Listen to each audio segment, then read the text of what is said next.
Saudações ouvinte do podcast, como é que tu estás desde a última vez em que nos encontramos? O meu nome é Caroline Ramos, hoje é dia 17 de maio de 2023, são de momento 15 e 17 e seja bem-vindo ou bem-vinda a mais um episódio do Congresso Botânico. Poderia começar este episódio de várias maneiras, mas vou começar com esta história caricata do que me aconteceu hoje. Eu fui para Lisboa tratar de uns assuntos hoje de manhã. E amanhã estava a correr super bem, embora eu tenha acordado cheia de sono. Eu preciso mesmo de tirar uma semana para dormir tudo de seguida. Mas lá fui eu tratar dos meus assuntos, correu tudo bem. Eu estava com fome e pensei, bom, a única coisa que me apetece comer quando estou fora de casa é sushi. Mas não vou comer sushi porque eu já comi sushi na semana passada e na semana anterior e assim sucessivamente e preciso de poupar dinheiro. A questão é que eu passei por um restaurante de sushi, não consegui resistir porque eles têm promoção para estudantes e embora eu de momento esteja a fazer uma pausa da faculdade, nada me impede de utilizar o cartão de estudante, certo? Porque temos de aproveitar. A partir do momento em que eu fizer os 25, eu já não vou ter direito a quase descontos nenhuns. E entrei, porque o preço até é acessível e a imagem do sushi também é bastante apelativa. Entrei, sentei-me, comi, degustei, estava a ouvir um podcast que estou quase a terminar, que é o Ateliê do Chico Felici. Eu até já falei sobre isto aqui no podcast, mas de qualquer das maneiras vou deixar o link aqui em baixo para os curiosos. E no momento de pagar, eu descubro que eles não aceitam o cartão de refeição que a minha empresa facultou.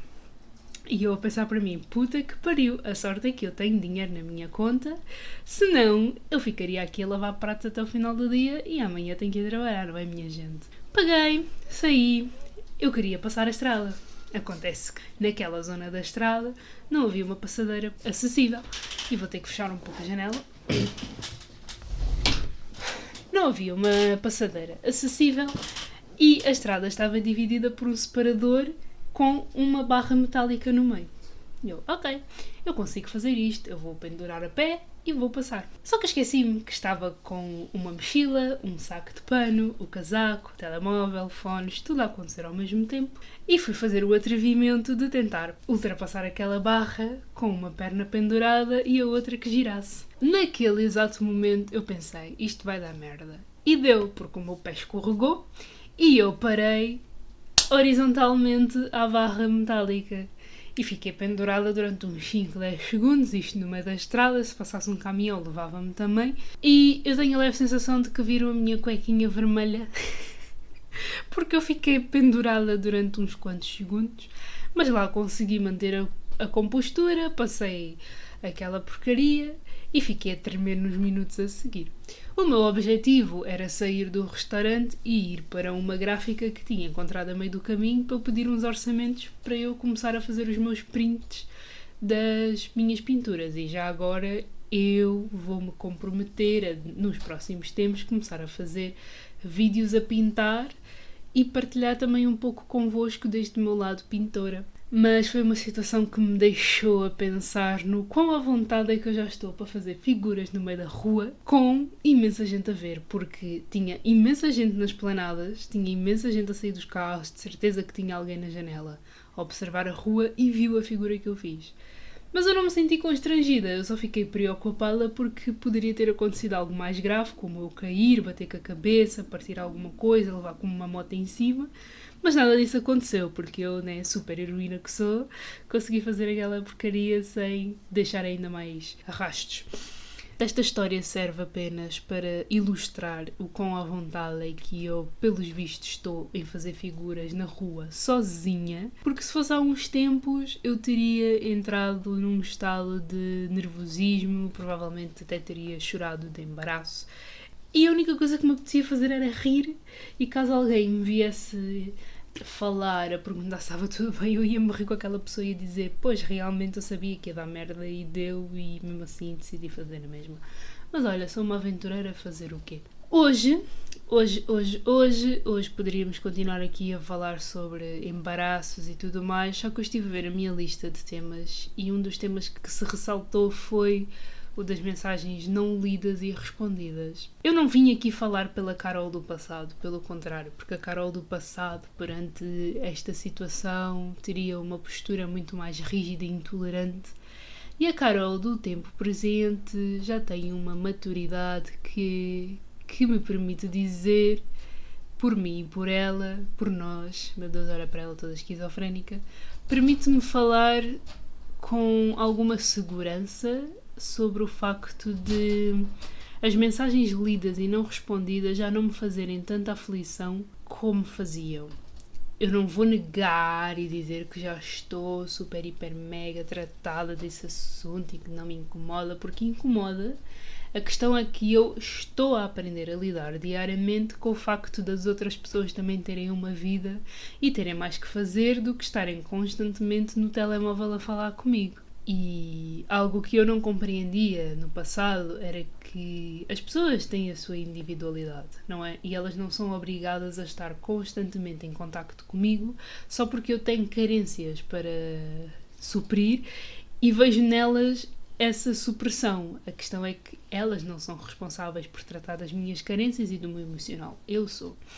E o que acontecia muitas vezes é que eu mandava as mensagens, idealizava um tempo de resposta e caso essas respostas não viessem naquele período, eu ficava frustrada, começava a fazer as minhas interpretações de esta pessoa já não está interessada, esta pessoa não quer saber, esta pessoa é uma merda.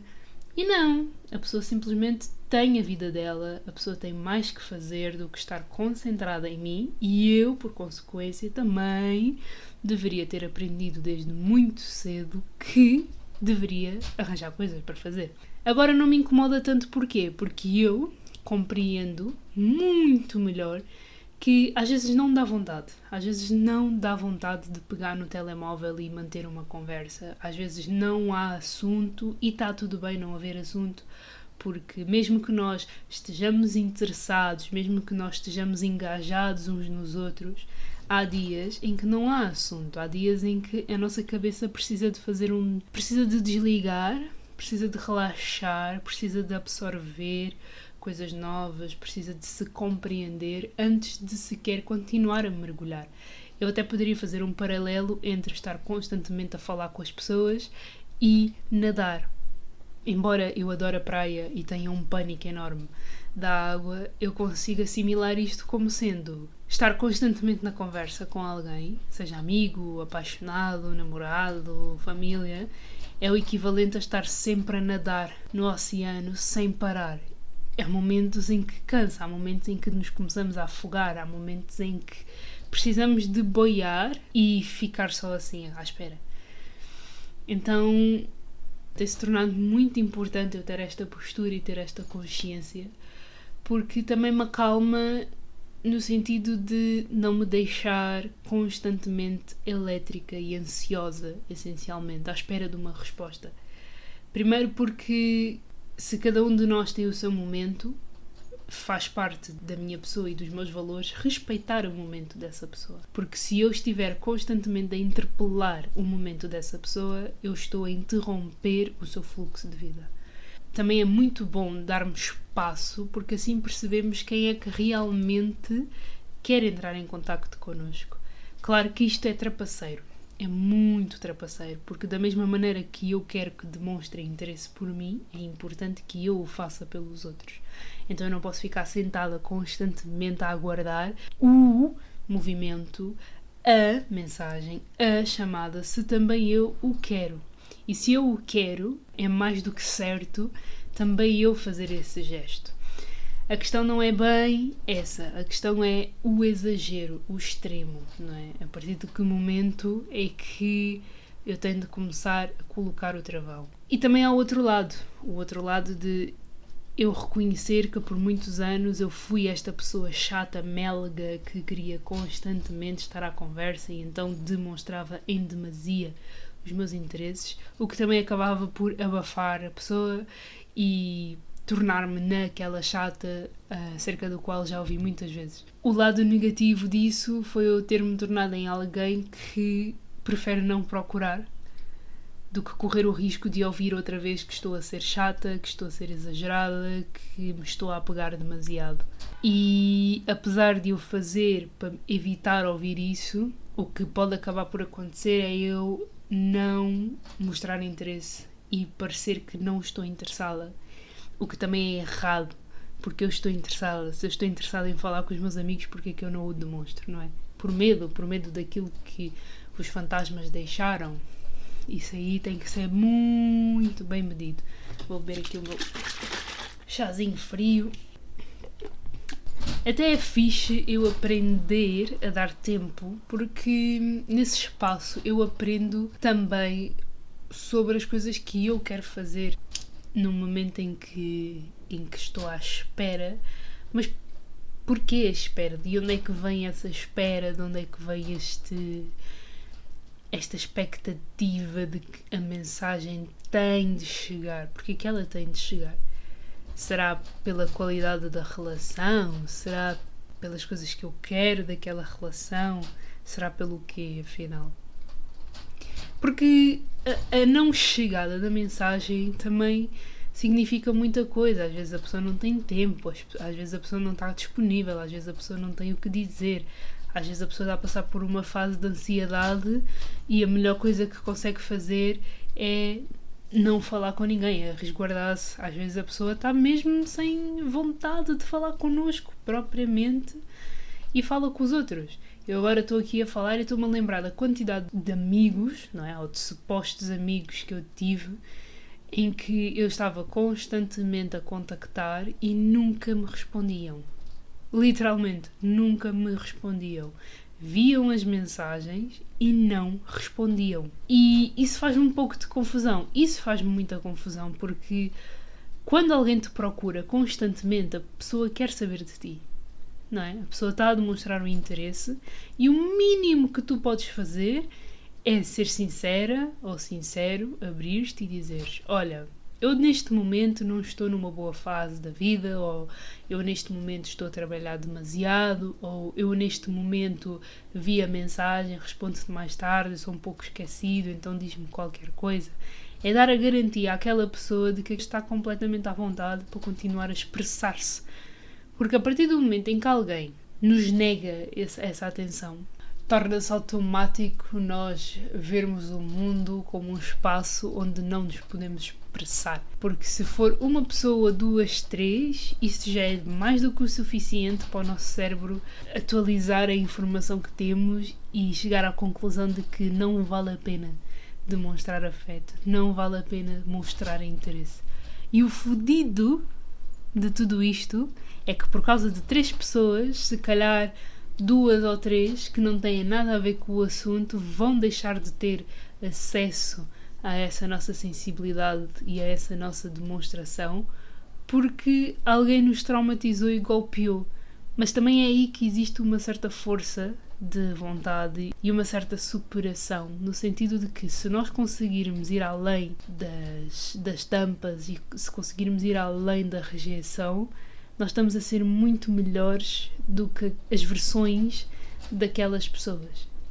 Não que isto seja um combate, não que isto seja uma guerra, não que isto seja uma competição, mas se nós realmente queremos ser diferentes das pessoas que nos tratam de um modo que não aceitamos, nós temos que fazer melhor do que elas. Então, se por muito tempo eu deixei de procurar os meus amigos porque outros tantos não me respondiam e desprezavam completamente as minhas demonstrações de afeto, seja por que motivo for, o meu problema não é não me responderem, o meu problema é não me dizerem porque é que não estão a responder, para que eu também fique descansada e não fique com uma ideia negativa daquela pessoa. Claro que também é uma gestão de expectativa que eu tenho de fazer, a pessoa não é responsável por isso, mas eu sinto que a chave da comunicação é nós sabermos ser sinceros e honestos quanto aos nossos momentos.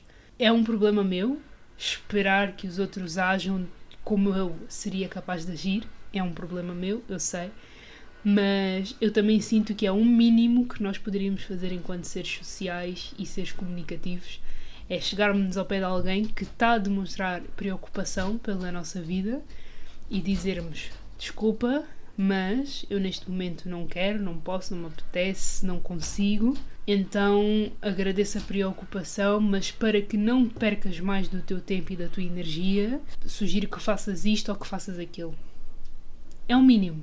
É um mínimo, porque a marca que deixamos na vida dos outros por falta de comunicação é tão grande e pode ser tão contornável se nós tivermos esta humildade para chegar à frente e dizer é assim, é assado e cozido, e faria tanta diferença na vida de tanta gente. Pelo menos comigo, eu sei que teria feito muita diferença se muita gente me tivesse dito isto, se muita gente se tivesse chegado ao pé de mim, porque o exemplo com o que eu fiquei foi o que eu enumerei há uns minutos. O exemplo com que fiquei foi o de que se 3 pessoas me ignoraram, eu vou tirar por certo que toda a gente me vai ignorar, por consequência eu não vou procurar ninguém. E esta é a pior maneira de lidar com mensagens lidas e não respondidas. É esta interpretação que eu tiro, ou que costumava tirar, porque agora eu abano os ombros e penso para mim, tento no outro dia, ou nem tento sequer e continuo com a minha vida, porque existem tantas outras pessoas que merecem o meu tempo, existem tantas outras pessoas que estão disponíveis para mim. Eu estou disponível para mim, então porquê que eu vou estar aqui a chatear-me com isto? Eu valorizo muito a comunicação, eu valorizo muito a sinceridade. A sinceridade pode doer, a sinceridade pode magoar, a sinceridade pode destruir todas as expectativas e ilusões que eu possa ter de uma determinada situação. Mas a verdade é bonita, a verdade é bela e o que podemos construir em torno da verdade é imenso. Não há uma forma de medir o que podemos fazer em torno da verdade. Também tenho a dizer que se nós fôssemos educados a comunicarmos como deve de ser, eu acredito que imensa gente não procuraria terapia para tentar perceber as suas relações. Procuraríamos terapia por outras questões, se calhar questões profissionais, questões académicas, questões de saúde mesmo, porque inevitavelmente acabamos por ter sempre uma influência e um impacto negativo na nossa saúde mental. Ou então não, uma influência tão positiva que queremos saber mais sobre aquilo, e não saber comunicar é um tiro no pé. É um tiro no pé. Pelo menos comigo foi não só com esta situação das amizades, de ter pessoas de quem eu gostava imenso e de quem gosto ainda, mas com quem não mantenho contacto porque eu já sei o que é que vem dali. Então não vale a pena estar a gastar a minha energia, nem estar a chatear-me com algo que eu já conheço. Mas isto também acaba por ser mordoso, porque eu já estou a tirar conclusões com base em situações passadas e se calhar agora seria diferente, mas também não estou disposta a saber, porque não me apetece ter de passar pelas mesmices do passado. E além das amizades também existem outras situações onde as mensagens não respondidas foram muito complicadas de lidar, sobretudo em encontros, marcar encontros com pessoas que me confirmaram no dia anterior ou no próprio dia que iam estar presentes e não terem sido capazes sequer de me ligar ou de mandar uma mensagem e dizer olha, não vai acontecer porque isto e porque aquilo. Também não precisavam de se justificar, bastava pegarem no telemóvel, já que estão sempre no telemóvel, e dizer não vai acontecer, e teria eu poupado imenso tempo a preparar-me para sair de casa, a locomover-me. Isto já me aconteceu tantas vezes, mas tantas vezes. Eu já tive pessoas que me bloquearam em vez de me mandarem mensagem e dizer que não ia acontecer. E eu não sei que prazer é que um sociopata retira disto. Eu não sei que prazer é que alguém retira de dar esperanças ou deixar alguém entusiasmado para depois puxar-lhe o tapete. Vocês são sociopatas, ok? Vocês precisam de psicoterapia? Eu tenho contactos. Mas, por favor, evitem fazer estas merdas, porque há pessoas que realmente têm um coração para conservar. Se vocês não querem conservar os vossos corações, fiquem em casa, fechados, de stores baixos, atirem o telemóvel para a sanita e fiquem sentadinhos num cantinho. Mas, por favor, não andem aqui a prejudicar o bem-estar dos outros só porque vocês retiram prazer de uma situação de merda. Ou então procurem ajuda, fiquem num hospício, fiquem onde vocês quiserem, mas não incomodem os outros desta maneira, porque isto é doentio. Há níveis de mensagens não respondidas que são doentias. E eu, feliz ou infelizmente, lidei com muitas situações assim.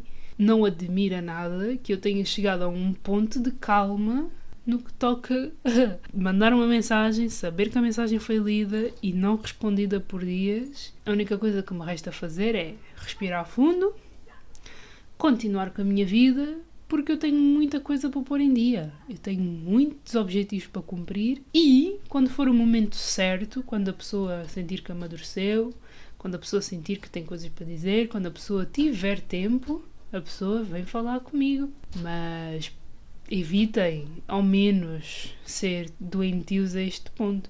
E claro que eu não estou a falar de pessoal que trabalha e que chega à casa cansado e que a única coisa que quer é tomar um banho e uma chávena de chá, porque eu também sou essa pessoa. Só que eu faço sempre um esforço, se calhar é mais um problema do que propriamente uma coisa boa, eu estar constantemente disponível. Eu acho que é mais um problema do que uma coisa boa. Porque no dia em que eu deixar de estar disponível por algum motivo, vai ser uma guerra. E também não é só isso, porque estar sempre disponível faz com que eu idealize a disponibilidade dos outros. E eu acho que esta frase consegue resumir, resolver e falar por tudo aquilo que eu já disse neste episódio. A minha disponibilidade leva-me a idealizar a disponibilidade dos outros. E por isso é que eu muitas vezes ficava, e às vezes fico frustrada, quando não tenho a resposta no momento em que quero. Mas para isso existe o tempo. E não há nada que o tempo não resolva. E é mesmo uma questão de continuar concentrada nos meus planos, continuar a ler, continuar a escrever, continuar a gravar, continuar a conhecer gente incrível, continuar a expandir os horizontes e os pontos de vista, porque uma coisa eu sei que é consensual. Quando há interesse, há demonstração. Independentemente da demonstração ser diária, ser semanal, ser mensal. Quando há interesse, há uma demonstração subjacente. Quando não há interesse, também é muito fácil de entendermos.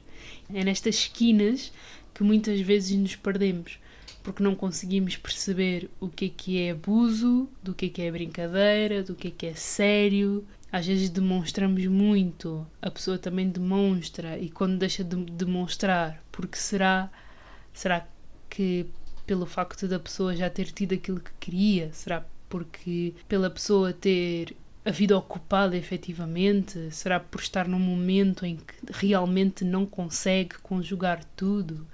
Se assim o é, a pessoa comunicou? A pessoa vem falar connosco quando precisa ou em todos os momentos? Isto também é uma reflexão que cada um de nós tem de fazer para tentar perceber a natureza das suas relações e se vale ou não a pena continuarmos a insistir quando certas mensagens não são respondidas. E quando digo mensagens, falo em chamadas, falo de convites, falo de tudo o que envolve manter uma relação estável, seja de que natureza for. E pronto. Não sei se tem mais alguma coisa para dizer sobre isto. Já se passaram 26 minutos nesta brincadeira. Preciso tomar um banho de cabeça aos pés. Eu estou com dor de cabeça porque eu não bebi café.